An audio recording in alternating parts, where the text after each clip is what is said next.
읽어보도록 할게요. 시작. 네, 오늘은 예수님으로 하나가 되어요 라는 제목을 가지고 교회에 대해서, 교회가 어떤 곳이고 또 교회 성도님들이 왜 중요한지를, 왜 하나가 될 수 있는지를 한번 알아보도록 할게요. 자, 우리 친구들 혹시 오케스트라 연주를 들어본 적 있어요? 오케스트라가 뭔지 알아요? 오케스트라는 이렇게 사진처럼 지휘자, 앞에 지휘자, 우리 찬양대회는 우리 이선미 선생님 지휘자가 있는데, 지휘자 지휘에 맞춰서 각자 여러 가지 악기들이 있어요. 정말 많은데, 바이올린도 있고, 비올라도 있고, 첼로도 있고, 콘트라베이스도 있고, 플루트도 있고, 피콜로도 있고, 바순도 있고, 트럼펫도 있고, 팀파니도 있고, 정말 많은 이 악기들, 이 많은 악기들이 함께 모여서 연주하는 것을 바로 오케스트라 연주라고 말해요. 오케스트라 하모니가 어떤 건지, 과연 어떤 건지, 이 많은 악기들이 어떻게 함께 합주를 할 수 있는지 목사님이 영상을 한번 음악을 보여주도록 할게요. 자, 잘 들어보세요. 어떻게 연주가 되는지. 자, 소리 좀 키워주세요.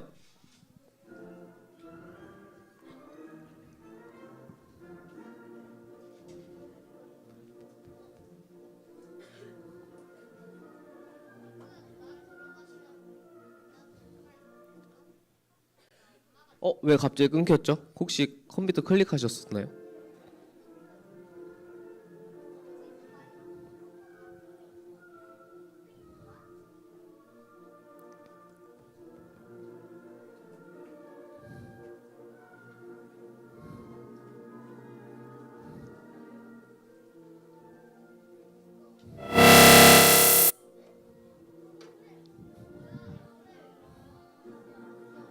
자, 여기까지. 자, 이렇게 오케스트라가 아까 목사님이 엄청 많은 악기들을 말했죠. 이 많은 악기들이 각자 자기가 치는 악기들이 있어요. 바이올린도 있고, 비올라도 있고, 첼로, 콘트라베이스, 플룻, 피콜로, 바순, 이 많은 악기들이 함께 모여서 연주하는 것을 오케스트라고 해요. 근데 여기서 중요한 게 딱 하나 있어요. 중요한 게 딱 하나. 그게 뭐냐면 어떤 악기 연주자도 내가 더 잘하고 내 소리를 더 크게 내야 되니까 내가 더 잘해야겠다라고 해서 자신들이 먼저 세게 치거나 더 높게 하려고 강하게 치거나를 절대 하지 않아요. 내가 더 잘해야겠지라고 도드라지게. 왜냐면 같이 함께 잘 어울려서 하는 게 중요해요. 그래서 내가 소리를 좀 더 세게 낼 것 같으면 내가 소리가 좀 더 세구나, 약하게 쳐야지. 아니면 옆에 사람들이 좀 세게 치네, 나도 그럼 소리를 묻히지 않도록 같이 세게 쳐줘야지 라고 하면서 이렇게 각자 파트에서 같이 함께 호흡하는 것을 합주라고 해요. 이렇게 오케스트라. 그래서 이렇게 아름다운 멜로디가 만들어지는 거예요. 혼자 악기로 연주하는 것도 중요하지만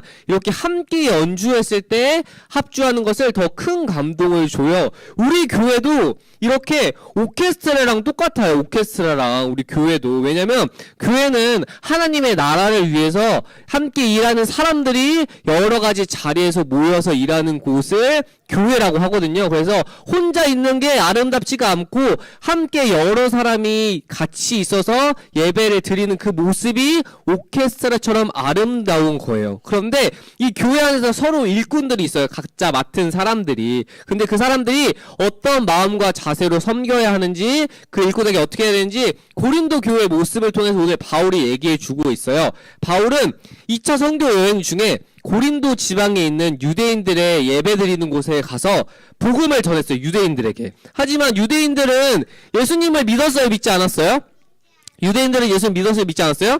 맞아요. 믿지 않았어요. 왜 믿지 않았냐면 이 유대인들은 예수님을 하나님의 아들로 생각하지 않았기 때문이에요. 바울은 여러분 구원자가 하나님의 아들이 바로 예수님이에요 라고 말했지만 유대인들은 아니야, 예수님은 하나님의 아들이 될 수 없어. 왜냐면 예수님이란 분은, 구원자 하나님의 아들은 다윗과 같이 힘이 세고 우리 나라를 다른 나라에서 통일시켜줄 아주 크고 강한 왕이 되어야 해 라고 생각했기 때문에 유대인들은 예수님을 믿지 않았어요. 그래서 바울은 유대인이 아닌 하나님을 알지 못하는 이방인들에게 복음을 전해서 예수님에 대해서, 그때 많은 사람들이 예수님께 돌아와서 큰 교회를 이루게 되었는데, 교회가 뭐냐면 건물이 아니에요. 아니라 사람들이 모이면 교회예요, 교회. 그래서 이 사람들이 모여서 교회를 이루게 되는데 그 교회가 바로 고린도 교회의 시작이었어. 고린도 교회의 시작. 바울은 이 고린도 교회에서 브리스길라와 아굴라와 실라와 디모데와 함께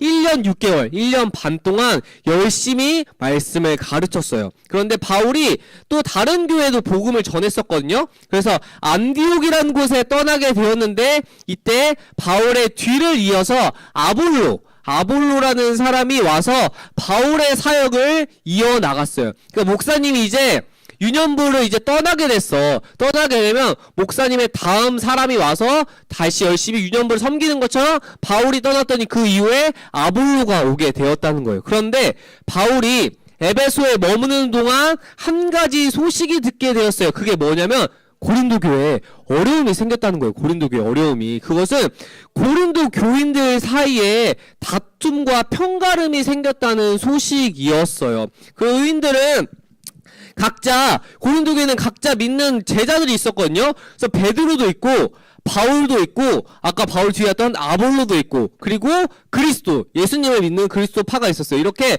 고린도 교회에 각자 4명의 지도자들이 있었어요. 믿는 지도자들이. 그래서 우리는 예수님의 제자인 베드로를 따르는 게 맞아. 왜냐면 베드로는 예수님과 함께 있었잖아.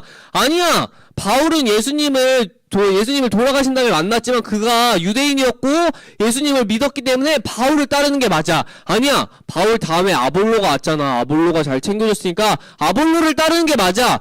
아니야. 그리스도가 맞지. 예수님을 따르는 게 맞다니까 라고 하면서 이 4명의 지도자를 따라서 막 다투기 시작했어요. 베드로가 맞다니까. 아니야, 바울이 맞아 라고 하면서 이 고린도 교회가 이 4명의 지도자들과 막 만나려고 싸우기 시작한 거예요. 왜냐면 자신의 지도자가 더 훌륭하다고 생각했기 때문이에요. 바울은 이런 소식을 듣고 자랑과 싸움으로 교회가 나뉘었다는 소식에 마음이 너무너무 아팠어요. 그럼에도 바울은 그들을 엄하게 혼내려고 하지 않고 고린도 교회의 이런 모습들을 믿음의 어린아이라고 말했어요. 믿음의 어린아이. 이것이 뭐냐면 아직 예수님을 믿는 믿음이 너무 어린아이와 같아서 우리가 크고 나서 보면은 옛날에는 막 친구랑 사탕 때문에 싸워요. 사탕 내가 먹을 거야 라고 하는데 우리가 어른이 되고 나면 그 사탕 먹는 게 별거 아니라는 것처럼 믿음의 어린아이. 누가 지도자가 중요하냐고 막 싸우니까 너희가 정말 믿음의 어린아이 같구나 라고 하면서 너희가 지도자를 보지 않고 사람을 보지 않는 것이 아니라 예수님을 바라봐야 한다고 했어요. 왜냐면 교회의 주인은 베드로도 바울도 목사님도 장로님도 아니고 우리 김정우 담임 목사님도 아니고 교회의 주인은 바로 예수 그리스도이기 때문이에요. 그래서 바울이 이것을 정확하게 알려주었어요. 너네가 싸우는 건 중요하지 않아. 왜냐면 우리는 예수 그리스도로서 하나이기 때문에 교회의 주인이신 그리스도를 따라야 돼 라고 하면서 한 가지 예를 들려주었어요. 한 가지 예. 그게 뭐냐면 바울은 자신을 농부로 얘기했어요. 농사를 짓는 농부. 이때 자신이 고린도 교회 처음 말씀을 전하고 가르쳤던 씨를 뿌리는 역할, 나는 씨를 뿌리는 자였다고 얘기하면서 그 이후에 왔던 아볼로는 내가 씨를 뿌렸으니까 이 아볼로는 물을 주는 사람이다 라고 얘기를 했어요. 그런데 아무리 복음의 씨앗을 뿌리고 물을 잘 주어도 씨앗을 자라게 하고 햇빛을 내리쬐고 땅을 만드는 그 모든 것은 누구에게 있어요? 누구에게 있을까? 맞아. 우리 친구 잘하네. 바로 하나님이 우리가 아무리 씨앗을 뿌리고 물을 주어도 햇빛과 좋은 흙이 없으면 씨앗이 자라나지 못하는 것처럼 이 모든 것을 결국에 이루시는 분은 바로 예수님이다 라는 사실을 바울이 고린도 교회에 설명해 주었어요. 이것을 설명하면서 바울은 우리 모두가 다 예수님께 속해 있는 한 가족이라고 설명했어요. 그래서 바울이 내가 잘한 것도 아니고 아볼로가 잘한 것도 아니고 가장 중요한 것은 바로 예수 그리스도를 믿고 따르고 함께 모이는 그 우리 모든 공동체가 다 중요하다고. 그래서 예수님을 바라보고 힘쓰는 일이 가장 중요하다고. 하나님 나라를 모여서 항상 함께 우리가 예배하는 것이 더 중요하다고 얘기했어요. 우리가 아까 목사님이 직분의 오케스트라 설명을 해줬는데 우리 동산교회도 이렇게 예배 교회를 위해서 도와주시는 분들이 정말 많아요. 목사님도 있고 전도사님도 있고 장로님도 있고 식당에서 우리 밥을 해주시는 권사님도 있고 또 차량이 들어올 때 주차를 안내해주는 집사님도 있고 또한 방송실을 도와주는 간사님도 있고 헌금위원을 해주시는 헌금위원도 있고 주님께 찬양 올려드리는 찬양위원도 있고 우리가 교회 올 때 인사해주는 안내위원들도 있고 정말 많은 교회 직분들이 있거든요. 그런데 이때 우리가 아니야 교회에서 말씀을 전하는 게 목사님이니까 목사님이 더 중요해. 주차하시는 집사님이 그냥 주차를 도와주시는 거잖아. 안 중요해 라고 생각하는 것이 아니라 오늘 말씀처럼 바울이 씨를 뿌리고 아볼로가 물을 주었던 것처럼 결국엔 모두가 다 중요하고 그 안에서 제일 중요한 건 바로 예수 그리스도 라는 것을 우리가 기억해야 돼요. 교회 공동체의 머리는 예수 그리스도이기 때문에 우리가 함께 모여서 예배드리는 모든 사람이 중요하고 우리가 기억해야 할 것은 바로 예수 그리스도로 인해서 함께 모인 곳이 교회 공동체다라는 것을 이번 한 주간 기억하면서 나아가야 해요. 우리가 이 교회의 머리 되신 분이 바로 예수 그리스도고 우리가 교회가 또 뭐가 아니라 그랬어요?